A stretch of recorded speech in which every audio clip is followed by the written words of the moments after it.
Il-ġimgħa filgħodu fl-Isptar Ser Paul Boffa kien hemm moviment qawwi jekk kif pazjenti anzjani qalulhom li se jinħarġu mill-isptar u ħaddiema baqgħu bla risposta dwar se jkun qed isir minnhom.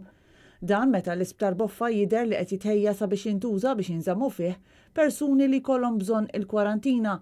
Aħbar li kienet ġiet żvelata minn Net News is-Sibt li għadda u li qatt ma ġiet miċħuda mill-awtoritajiet.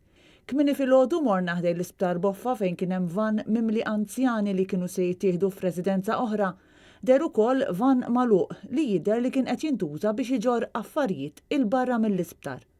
Barra l-anzjani li nġarrew lejn homes varji, nies oħra li kienu qed jirċievu kura kruċjali fl-istess sptar b'mod regolari jidher li issa se jitwaqfilhom is-servizz jew se jmorru f'ċentri tas-saħħa oħrajn.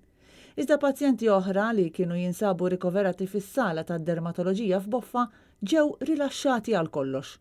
Mhux magħruf eżatt meta se jitlesta x-xogħol preparatorju għal COVID-19 fl-Isptar Boffa. Intant kif jiġdu diversi rapporti fil-medja t-tixrid tal-coronavirus qed iħalli effetti negattivi anke fuq is-settur turistiku Malti. B'Net News jirċiev informazzjoni li s-sitwazzjoni għall-lukandi f'pajjiżna tant qed inħass diffiċli li wħud minnhom talbu lil ħaddiema joħorġu bil-lif.